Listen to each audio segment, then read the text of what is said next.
Good morning. So sorry, I have no return here, so I have to turn.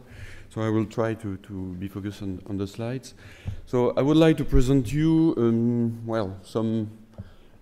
one of the unofficial story of IT security and especially cryptography, and to talk about what was in the past, the present, and the recent news with the Prism case are rather interesting in this context, and of course what will be the future regarding information and information security.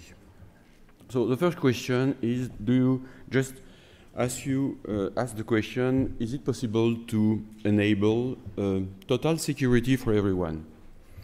Of course the answer is no, as disturbing it may be, because in fact you have to deal with national security issues, strategic dominance, and of course economic warfare.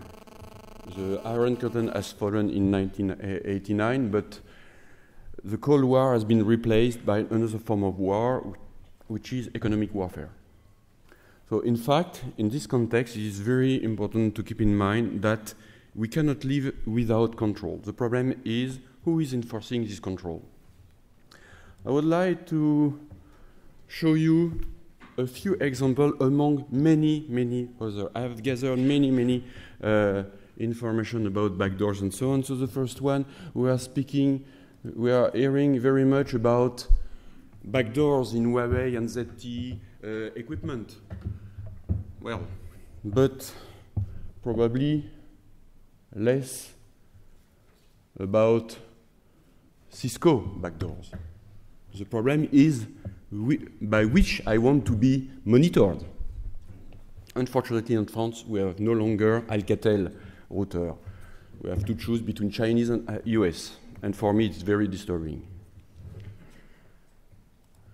But many other examples.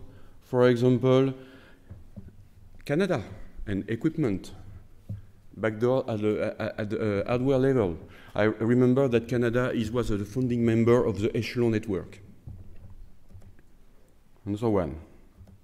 More recently, Microsoft. And when Microsoft bought Skype, very soon the problem of embedding trapdoors arose. FBI and backdoors on internet services. But it is a long history, as we are going to see. Facebook. When Google recruit people of high-ranking officers from the DARPA, so an avatar from the Department of Defense in the United States, or more recently NSA and the Prism project, but Prism is just only a new avatar in a long series of such projects. Windows Phone, more recently at the CCC 2011, well, some very intriguing technical features in electric devices. The attack by our friend against Élysée, using Facebook and the fact that we have a very famous operating system everywhere. Here, the Prism project, you have the list. I'm sure it is not the complete list. But you have here the project, the graphical user interface of the Carnivore project. Carnivore was a little bit aggressive. So later it was renamed DCS 10,000, less aggressive. But in fact, since the beginning of the early 2000s, all the internet services driven by the US were monitored. You have here the graphical interface. If people are interested, I have also the technical description and technical documents. So, in fact, before World War II, there was no control. It was possible to sell crypto machine, for example, Hagelin, a Swedish company. But of course, with the Enigma, with Purple, and so on, you know probably the history. It was obvious that it was necessary to control the technology. And after World War II, actually at the very end of the 40s, in fact, a lot of controls have been put in place and enforced. Of course, this it was just called export control at the beginning. It was totally impossible to sell sensitive technologies, for example, to the Soviet Union. More recently, we have the rise of the terrorism at the very early of 2000. But in fact, during the end of the World War II, many controls have been put in place. So what you have here a lot of, among many other terms that probably means many things to you. I would like to explain some of them. The main problem at the present time that the control is no longer enforced only by the nation state to protect their own citizens. We have control performed by only a very few number of multinationals. We all know the names. And, well, do you accept that someone else, except your country, pretend to protect your privacy, protect your life, protect your family? And, of course, your companies. It is a national security and economic issue, and it is not a simple problem. So, I will focus, of course, on cryptography. So I say, of course, because in fact, it is a more illustrative example. In fact, whatever may be the security device or mechanism you can consider, you have cryptography as a very, very low level. But in fact, it is very easy to broaden the debate, because if you have a strong algorithm, it is the syndrome of the armored door on the wallpaper. In fact, you can do a lot of attacks at the hardware level, software level. You can even work at the regulation and standards level, and so on. So do not focus only on the armored door. There are many, many other things to take into account. So I would like just to recall some basic facts. You have two kinds of cryptography. Symmetric cryptography, which is based on information theory. It means that you have a lot of beginning of security proof. But as soon as you have a large key size, it is totally impossible to model and to analyze those systems. You have more internal states than particles in the universe. So, of course, more than any computer that could store it and process it.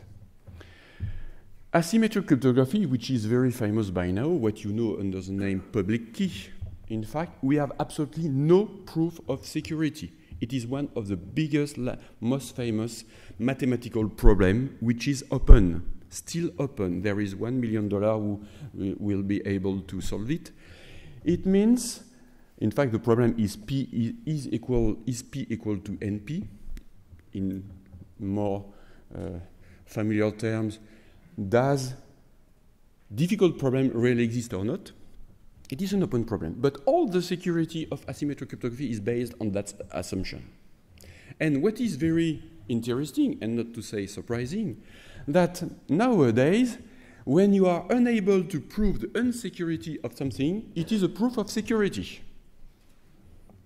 As a scientific guy, I am very surprised of that kind of argument, especially when dealing with national security issue.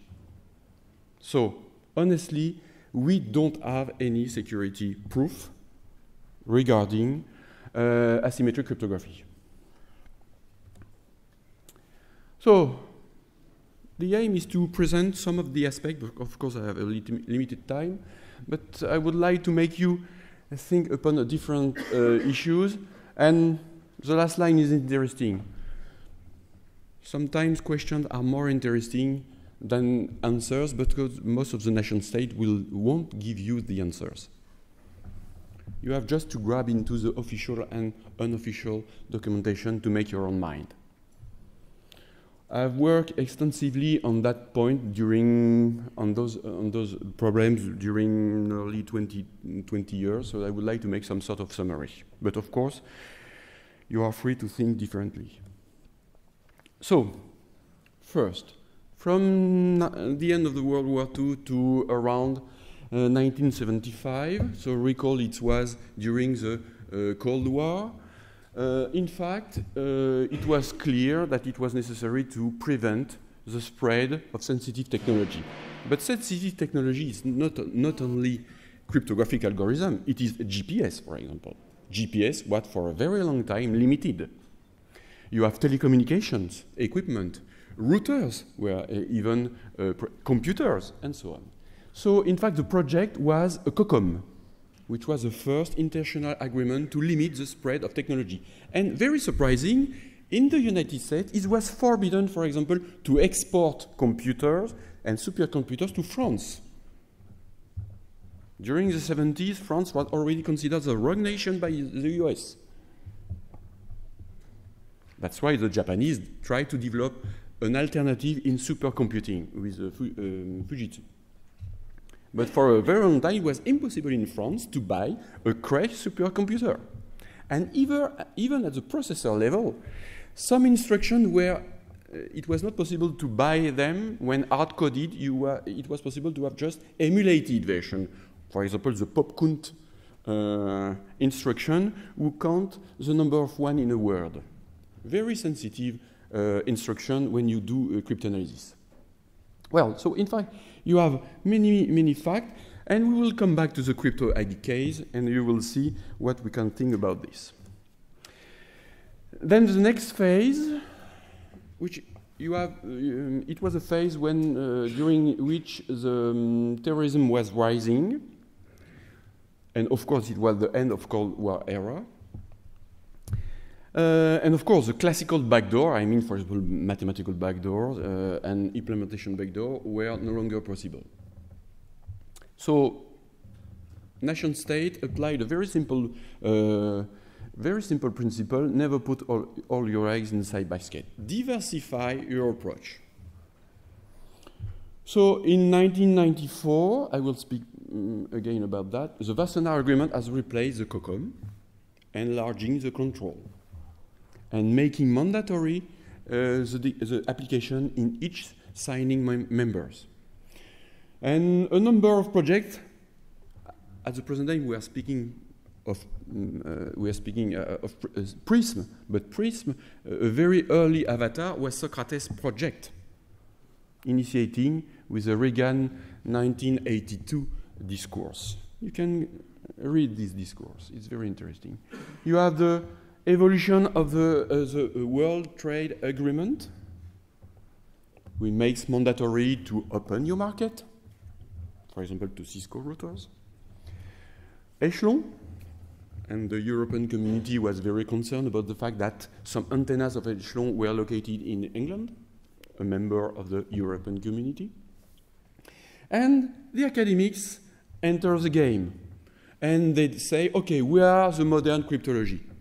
Well, I'm a little bit joking because in fact RSA, which officially was born in 1977, in fact, I have recently a document has been published. The public cryptography has been at least invented 40 years ago by the Bell Labs for the Department of Defense in the United States. So that's why the role of academics should be maybe modified. I remember I was at Crypto 92, which is one of the biggest conferences in crypto. I remember during the RAM session a clash, a very violent clash between Gilmore from the Electronic Frontier Foundation and Brian Snow for the NSA. Gilmore said, okay, we need, even Saddam Hussein has right to have a very strong crypto. Why not Al-Qaeda at the same time? And I remember that clash, I was younger, but this clash was very surprising. So, in fact, at the end of this phase, in fact, the threats moved on from a few Soviet or communist countries to any people, students, guy with an internet connection and a computer. That's why the control have to be diversified. The globalization phase from 2001 and around 2012, so very recent, in fact, we are a very strong rise of the terrorism and emerging countries. When you read some US document, it is clear that for the US, emerging countries are some sort of economic terrorists. And the multinational, the private sphere, becomes the new dimension. The power is in multinationals. You have a lot of names. And what is interesting that there is some project in order to modify some, for example, cryptographic standards. I am very surprised because in France, for example, we say, okay, cryptography must be free. So you had in around 2004 a big wind of freedom for cryptography. Generally, freedom means variety. At the present time, you only have one algorithm, AES 256. Well, it's not freedom, it's hegemony. And of course, you have the rise of networks, of computers, of vulnerabilities. I'm not sure that all vulnerabilities are linked to developers' incompetence or lack of knowledge. The best way to hide a trapdoor is just to say, oh, my developers are very bad. By Microsoft, they are bad since 20 years. I think they should do change of work. So, but different other aspects, for example, the state malware. From 2001 with Magic Lantern project, and very recently in France, for example, the LOPSI project, or the LOPSI law, or the Bundestrojan, we see that in fact there is a strong need to have some different features inside our operating system to enable the actions of nation states, police, intelligence, and so on. Once again, it's not shocking, because I want to be protected, I want my family to be protected. I want that France is protecting me, not United States or China for different interests. And of course, very interesting dimension, it's the rise at the end of the 80s of the hacker phenomenon. When I mean the rise, a big rise, it was, of course, it originated sooner, but in fact, the power of the hacker dimension enters the game in a very surprising and interesting way. The last phase we are currently in, it is a legal phase, the lawyer. In fact, the trends of G20 society is to consider a citizen as a potential criminal. And everything is built around this conception. So you have intellectual property mechanism. You know all those names. You have patent wars.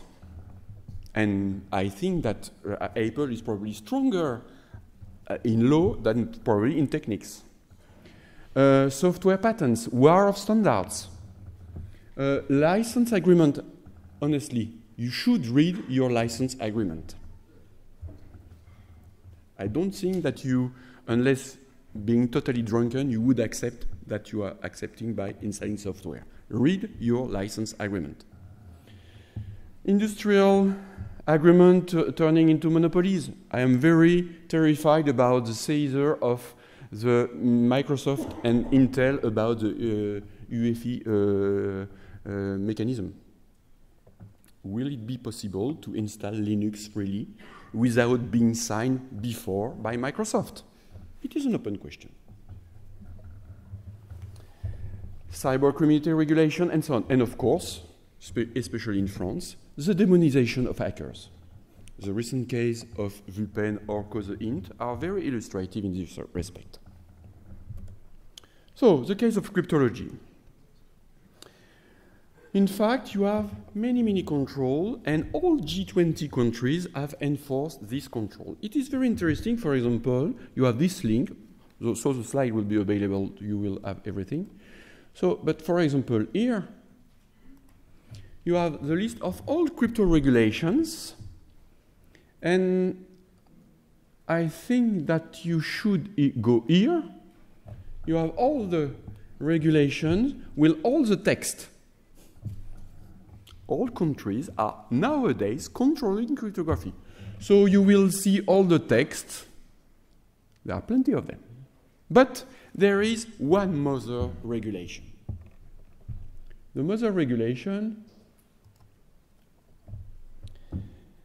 so for example, it was General de Gaulle, until now, make mandatory to use only national cryptographic algorithm for national use.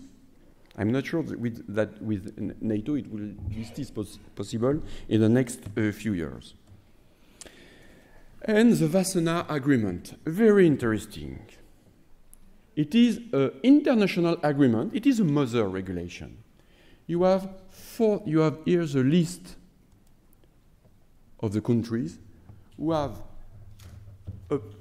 applying the control of our crypto, not only crypto, but in fact, you have 10 lists plus 2 more sensitive equipment lists. It is telephony, GPS, laser, many IT equipment and technology equipment. And cryptology is just in the list 5, part B. So read it, it's very interesting. We will come back with the applications of French regulation. So it's the first level of control. In fact, it is the good countries versus the rest of the world. Okay. Second level. So in France, for example, so I would like to show you. Once again, questions are more interesting than answers. So if you have a look to this French application of the Wassenaar Agreement, you have the same in all signing members. It says that, in fact, if you want to export, sell or publish algorithm with cryptographic key of large size, you have to be authorized or to at least to declare what is a large key size. Let us go to Category 1, Annex Appendix 2.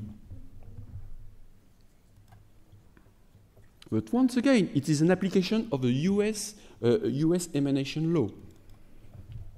So, by here, Article 13, a large key is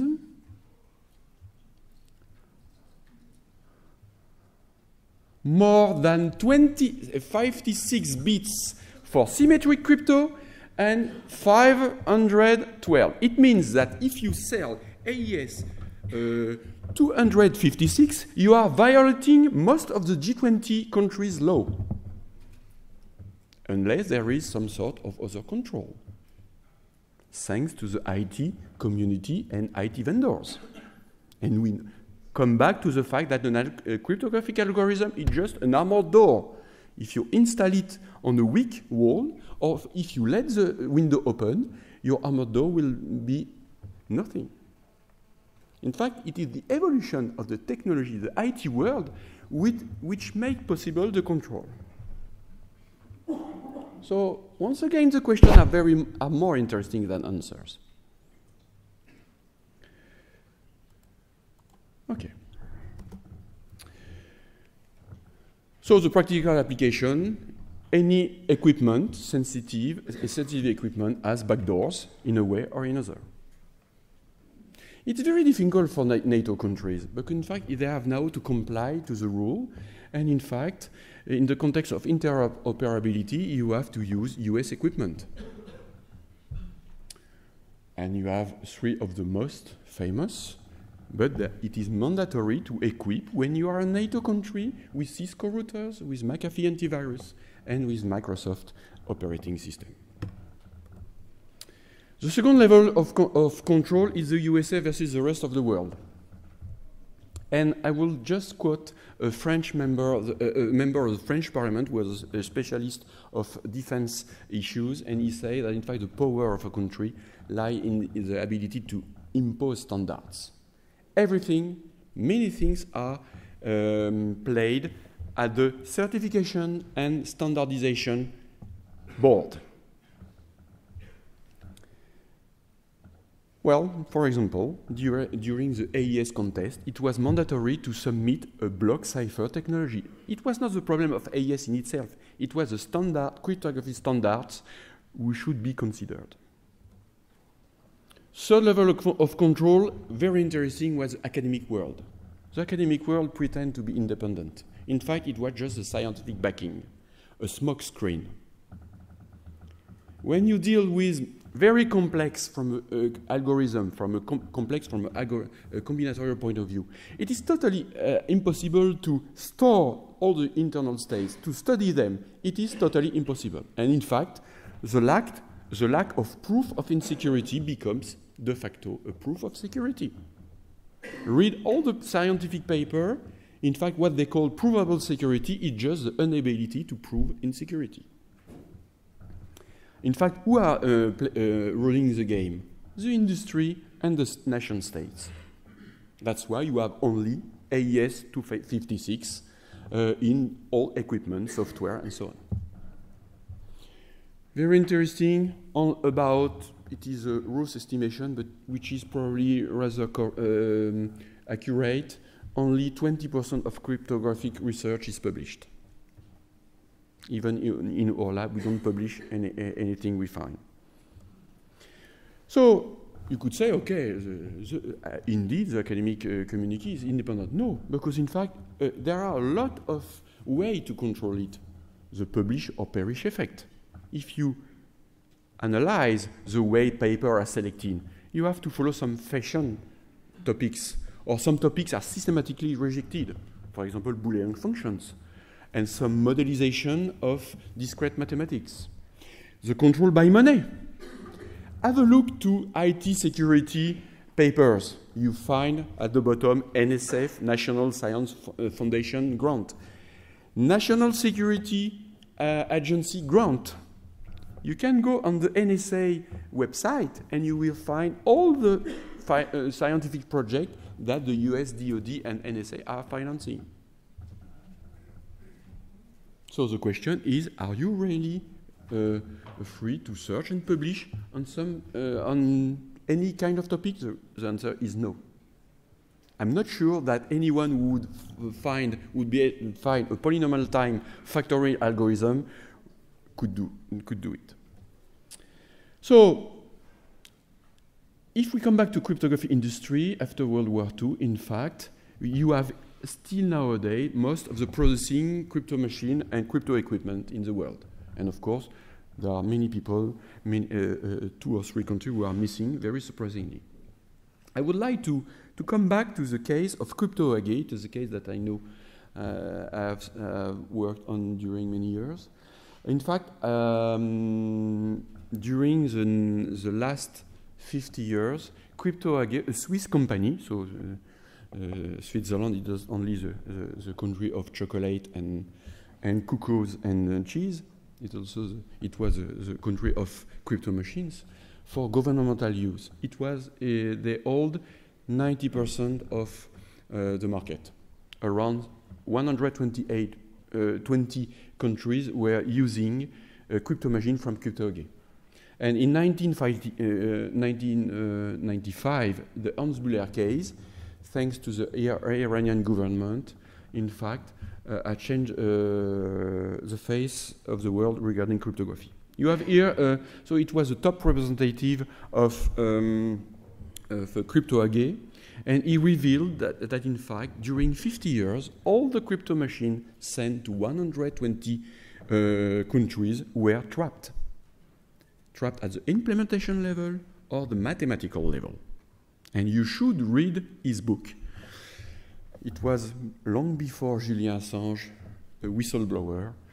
So of course he was a little bit forced because he has been jailed in Iranian jail during 9 months. And this made him very talkative, but well. I would like to show you what is a mathematical trapdoor. Just an example, which is of course anonymized.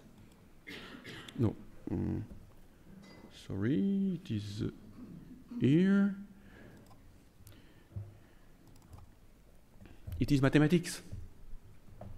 How to hide trapdoors being in plain light. Just publish the algorithm. but makes the mathematics very difficult. It is a trapdoor. It would be possible to, if we have time, to explain to you a lot of things. Sorry for this.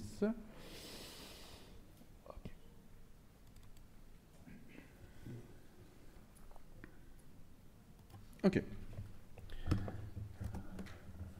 So, 1992 was a good year. Remember, Biam and Shamir published a differential cryptography attack. Very surprisingly, remember at that time only the DES, Data Encryption Standard, published by the National Institute of Standards and Technology with the help with the NSA. In fact, all the algorithm block cipher were inspired from DES. With differential cryptography, cryptanalysis, all avatar of DES have been broken more or less efficiently. Except DES, we are still resistant from a practical point of view. And of course, the NSA recognized they were a little bit embarrassed. They say, oh, sorry, we knew about differential cryptography 20 years ago. The official birth of DES was in 1977. But 1992 minus 20, it makes at least 5 years ago. Very interesting. So the ES contest, I attended to this contest, and it was clear that the standard, the mandatory standards was block ciphers. So now, from a practical point of view, how to hide trapdoors? There are different levels, different way of doing it. Of course, you have it strongly depends on the context, the scientific context, the computing power environment, and so on. So you have to forecast many things.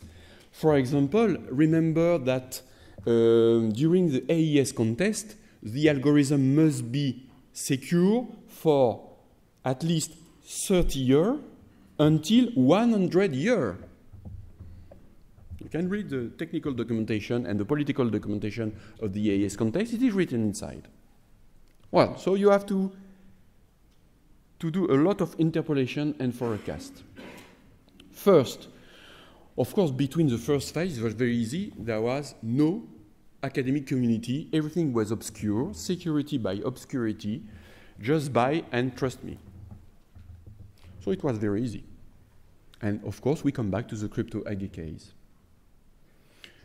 So in fact, the backdoor were very rather weak mathematical implementation of backdoors and sometimes only implementation. But hackers came into the play and reverse engineering techniques, first software and the wonderful IDEA Pro, and more recently even hardware reverse. Remember the work of Starbug and Carsten Knoll, Philips? It was very, how to say that? Difficult for Philips when the MIFARE algorithm has been reversed. They say, oh, it is hidden in silicium. It is secure. No, because hackers are very inventive, innovative. So, in fact, keeping the cryptographic design secret is a nonsense, because now you can find it. So you have to hide at a lower level, at the mathematical level. It can be in protocols, well, GSM, RC4, web, and so on, even TCP/IP. There are many different ways to hiding things, for example, with cover channel and so on. You can claim for developers' mistake incompetence to hide trapdoors, and it is interesting because if you change, you patch the vulnerability, there are always new ones coming. So you won't be disappointed. You will have always vulnerabilities. What is interesting that the work of hackers more and more are able to propose and to find most of these trapdoors. So you have to go low at the even lower level mathematics. So how to work? In fact, First, remember that the operating system aspect is very important if you want to retrieve the key. Most of the time, the police is not focusing on the encrypted text. He is looking in some files where you will find some information about the key. Of course, the best solution, the most difficult but the best solution, is mathematical trapdoors. First, it's very interesting to consider that the federal document FIPS 140 has become some sort of standard in order to evaluate your random quality of your cryptographic algorithm. Standardization of mind. That's why most of the G8 countries use their own secret statistical evaluation. AES, just a number. If you want to analyze AES, you have to consider 2 to the power 256 sets of 2 functions, each set containing 2 to the power 256 block. There will be never sufficient number of computers in order to store and analyze that. So you have here one of the possible roadmap. Sorry, it's a little bit mathematical. We are working in my lab on that. A roadmap to how to the general principle to hide a mathematical trapdoor. You work in some reference set. You do a polynomial time transformation, but going back to the original set is difficult from a computational point of view. So we have a lot of PhD theses for anyone interested, and we are going to launch a project in order to build a combinatorial trapdoor framework in order to prove that it is possible to hide trapdoors in block ciphers. So as a conclusion, of course, it would have been possible to say many things, but you can contact me, I can give you many information. I think that we cannot be, in France we have an expression, we cannot be a business world. In other way, we must not be naive. You have IT equipment everywhere, in hospital, in traffic light management, in everywhere. Now all lives are managed and are depending from IT, and IT services, IT equipment. And of course, for nation states, it's a very critical issue to control everything. So it should be a national strategic issue. We have every country, like France, should remain independent, or at least Europe. Well, I don't know whether we have to include some countries in Europe who are more US related, but well, it's no problem. Keep your mind open. There is no scientific orthodoxy. Everything is interesting. That's the big difference between the hackers world, which is very open still now, and the academic community, which is very, well, some one-eyed and very blind. We have to keep our mind very open. There is no bad ideas, only ideas that are working or not.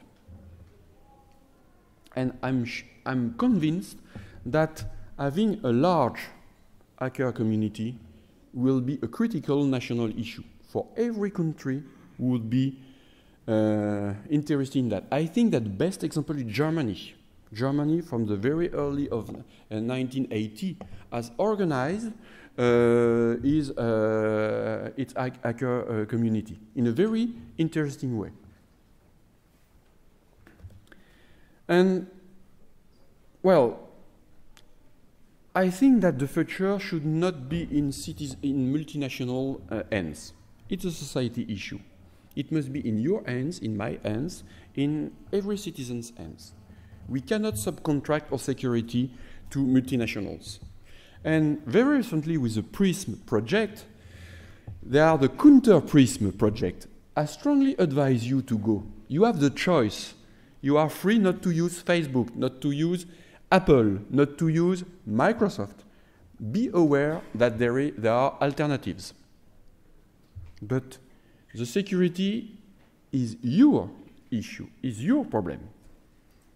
It is a citizen issue. So you have to decide and to be very active.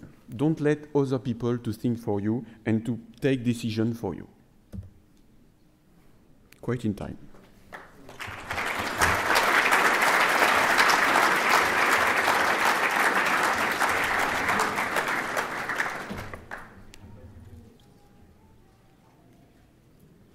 So if you want to have more documents in technical information, contact me.